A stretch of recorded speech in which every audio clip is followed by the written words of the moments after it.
Welcome to আড্ডা।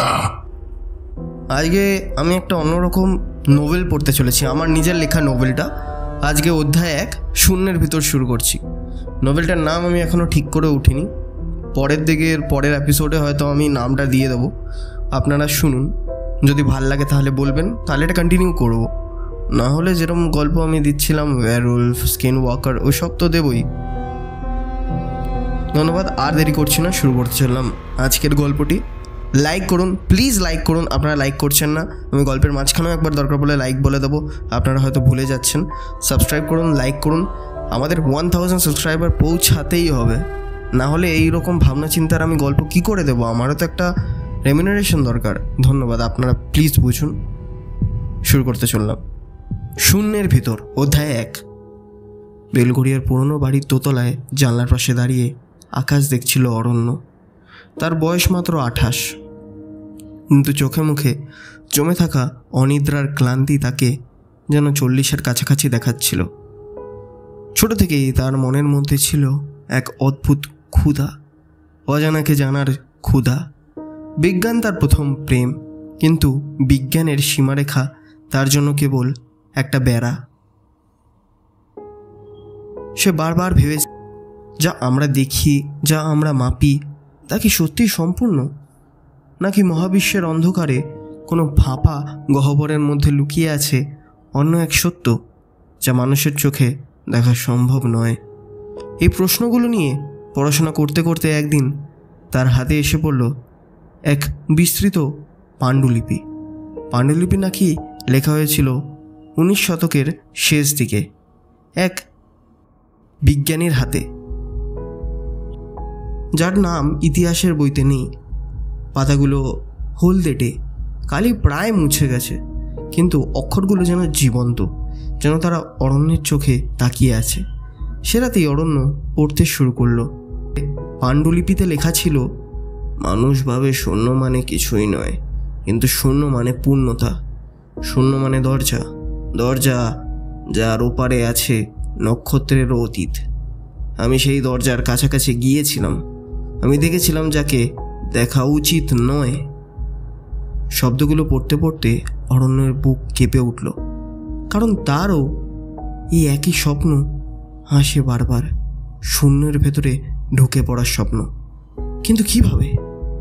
পাণ্ডুলিপির শেষ পাতায় আঁকা ছিল এক অদ্ভুত বৃত্ত, কোনো যন্ত্র নয়, কোনো মন্ত্র নয়, বরং দুয়ের মিশ্রণ। অরণ্য ভেবেছিল এরা কোনো মানসিক অসুখগ্রস্তের আঁকিবুকি। কিন্তু যখন সে ঘুমাতে গেল, তখন সেই বৃত্ত তাকে ঘিরে ধরল। এক ভয়ঙ্কর শূন্যতা তাকে টেনে নিচ্ছিল, যেখানে শব্দ নেই, আলো নেই, কেবল চাপ, এক অসহনীয় চাপ। ঘুম ভেঙে যাওয়ার পরও তার বুক ধড়ফড় করছিল, যেন সে সত্যিই সেখানে গিয়েছিল। সকালে জানলার ধারে দাঁড়িয়ে অরণ্য দেখল আকাশ অদ্ভুত। মেঘগুলো স্বাভাবিক চলছে না, যেন কারো অদৃশ্য হাত তাদের টেনে নিয়ে যাচ্ছে। পাখিরা হঠাৎ দিক হারাচ্ছে, উড়ছে বৃত্তাকারে, তারপর হঠাৎ অদৃশ্য হয়ে যাচ্ছে। আর তার মাথার ভেতর ভেসে উঠল সেই বাক্য, শূন্য মানে দরজা। অরণ্যর ঘড়ি প্রায় থেমে যেত, কখনো মিনিট এর কাঁটায় হাত আটকে থাকতো, কখনো ঘন্টা এগোতো উল্টো দিকে। সে বুঝতে পারতো না এটা কি পুরনো যন্ত্রপাতির দোষ, নাকি তার চোখেই ভুল ধরা পড়ছে। কাজের জায়গায় তার সহকর্মীরা এসব নিয়ে ঠাট্টা করত। অরণ্য, তোমার মাথা এখন তারায় তারায় পড়ে গেছে, ঘড়ির কাঁটা দেখার বদলে শূন্যটা দেখতে ব্যস্ত থাকো। সে মৃদু মৃদু হেসে এড়িয়ে যেত, কিন্তু ভেতরে ভেতরে সে জানতো কিছু একটা ঘটছে। ঘড়ি থেমে যাওয়া যেন শুধু যান্ত্রিক ত্রুটি নয়, বরং সময়েরই টানাপোড়া। রাতে ঘরে ফিরে সে পাণ্ডুলিপির বৃত্তটা কাগজে এঁকে রাখল। বৃত্তটা দেখতে সহজ, একটা বৃত্তের ভেতরে কয়েকটা জ্যামিতিক রেখা, কিন্তু রেখাগুলো এমনভাবে জড়ানো যেন কোনো গোপন ছন্দে বাঁধা। একটা অদ্ভুত টান অনুভব করছিল সে, যেন রেখাগুলো তাকে চোখ ফেরাতে দিচ্ছে না। কয়েকদিনের মধ্যে তার ঘুম ভেঙে যেত মাঝরাতে, সে দেখতে পেল তার নিদ্রাগত অবস্থাটা আরও বেশি বেড়ে গেছে। সে আর ঘুমোতেই পারে না। চোখ খুললেই সে দেখত জানলার বাইরে এক অচেনা আভা। চাঁদ তখনও আকাশে, কিন্তু আলো ছিল অন্যরকম। কোনো রকমে আধ্যাত্মিক শীতলতা, যেখানে শব্দ সব থেমে যায়, সেইখানে সে পৌঁছে গেছিল। এক রাতে হঠাৎ সে শুনল দেয়ালের ওপাশ থেকে ফিসফিসানি। শুরুতে মনে হলো প্রতিবেশীর টিভির শব্দ, কিন্তু সে বুঝল না, ওটা অন্য কিছু।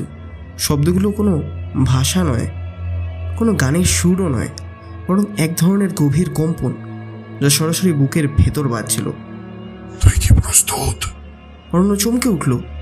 কণ্ঠটা স্পষ্ট ছিল না, কিন্তু শব্দের ভেতরে অর্থ গাঁথা ছিল।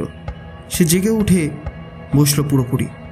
জানলার বাইরে আভাটা তখনও নিভে গেছে, কিন্তু বুকের ভেতর ধকধক শব্দ থামছিল না। পরদিন সকালটা ছিল অস্বাভাবিক শান্ত, তবুও তার চারিপাশে ছোট ছোট অদ্ভুততা ঘটতে লাগলো। টেবিলের ওপর রাখা পানীয়র গ্লাসটা হঠাৎ নিজে নিজে ফেটে গেল। কম্পিউটারের স্ক্রিনে কয়েক সেকেন্ডের জন্য উঠে এলো অপরিচিত প্রতীক, যেন সেই বৃত্তটাই ভেসে উঠছে। রাস্তা দিয়ে হেঁটে গেলে কুকুরগুলো থেমে তাকিয়ে থাকতো, তারপর লেজ গুটিয়ে পালিয়ে যেত। অরণ্য ভাবতে লাগলো, সে কি পাগল হয়ে গেছে, নাকি সত্যি সে কোনো রকমের ইভেল বা ডিমন হয়ে গেছে, যে তার গলায় বা মাথায় 666 লেখা। তাকে দেখে কুকুর, জন্তু, জানোয়ার সবাই পালাচ্ছে, নাকি সত্যি শূন্যতা তাকে ডাকছে। বিকেলে সে রেল স্টেশনে বসেছিল। স্টেশনের ভিড়, চা বিক্রেতার হাঁক, সিগন্যালের শব্দ, সব মিলিয়ে এক সাধারণ দৃশ্য। কিন্তু হঠাৎ তার চোখে ধরা পড়ল অদ্ভুত কিছু। ভিড়ের ভেতর দিয়ে একজন বৃদ্ধ হেঁটে যাচ্ছে। কেউ তার দিকে তাকাচ্ছে না, যেন সে নেই।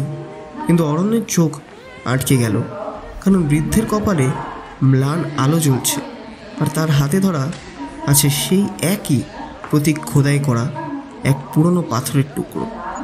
অরণ্য উঠে দাঁড়ালো, বলল, আপনি কে? বৃদ্ধ থামল না, শুধু পাশ দিয়ে চলে গেল। তার ঠোঁট নাড়ল, কিন্তু কোনো শব্দ বেরোলো না। তবু অরণ্য শুনতে পেল দরজা খুলতে চলেছে। তার শরীরে কম্পন উঠল। সে ছুটে বৃদ্ধর পেছনে ধাওয়া করতে গেল, কিন্তু ভিড়ের ভেতরে অনেকগুলো লোকের ধাক্কাধাক্কিতে সে কিছুটা এগিয়ে তার হাত পিষে গেল। সে কিছুতেই সেই লোকটির পিছু করতে পারল না। পরে ভিড় কমে যেতে ম্লান জায়গায় গিয়ে লোকটিকে আর খুঁজে পাওয়া গেল না। সেদিন রাত্রে অরণ্য ঘুমাতে পারল না। সে জানতো যাই ঘটুক আর পালানোর উপায় নেই।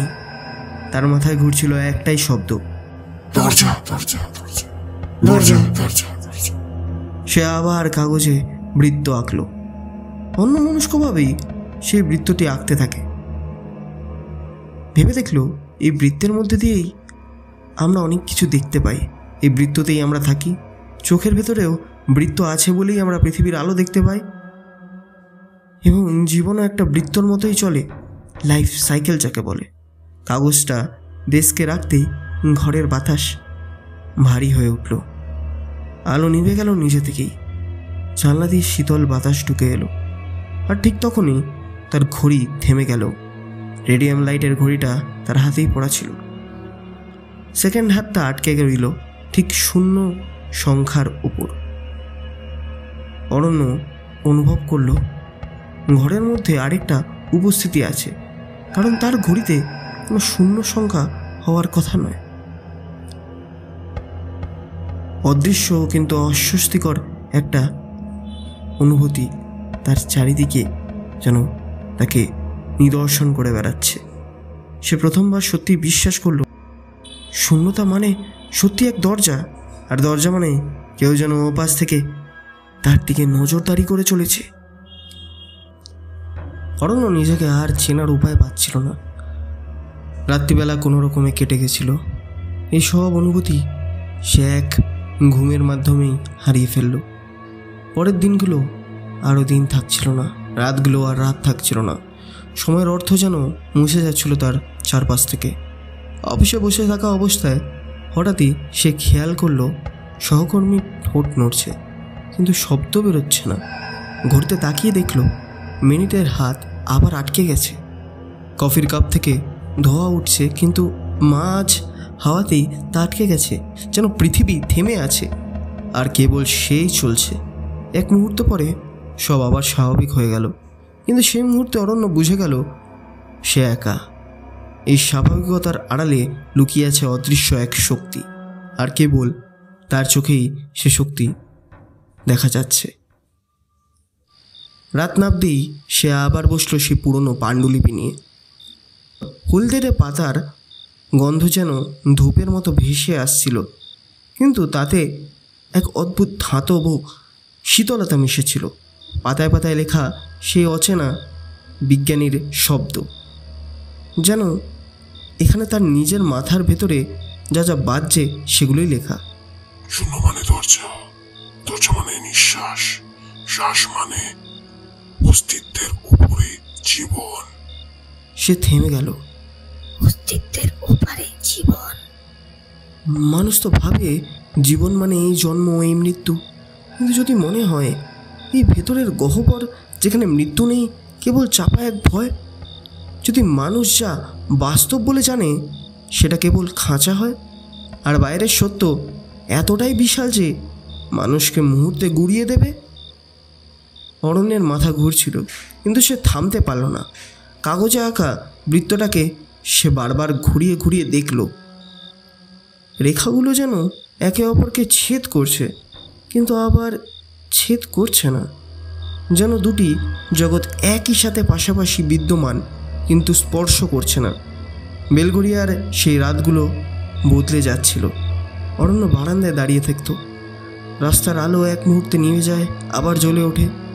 পথের ধারে দাঁড়ানো গাছগুলো হঠাৎ হেলে পড়ছে, যেন কোনো অদৃশ্য বাতাস তাদের টানছে। কুকুরগুলো নির্দিষ্ট এক জায়গায় গিয়ে থেমে ঘেউ ঘেউ করে, তারপর হঠাৎ থেমে একসাথে তাকিয়ে থাকে আকাশের দিকে। এক রাতে হঠাৎ বিদ্যুৎ চলে গেল।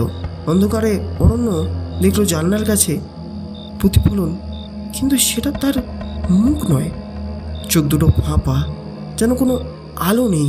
ঠোঁট চাপা এক হাসি, যা তার নিজের নয়। সে পিছিয়ে এলো, বুক কেঁপে উঠল, কিন্তু প্রতিফলনটি তখনও তাকিয়ে আছে।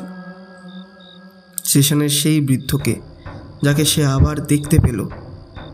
এইবার উত্তর কলকাতার এক প্রাচীন গ্রন্থাগারের সামনে। আকাশ তখনও কুয়াশায় ঢাকা। লণ্ঠনের আলো কেবল কয়েক ইঞ্চি পথ আলোকিত করেছে। অরণ্য তাকে দেখিয়ে এগিয়ে গেল। কে আপনি? আমাকে কেন এসব দেখাচ্ছেন? বৃদ্ধ তার দিকে তাকালো না, শুধু কাঁধে ছাকিয়ে বললেন,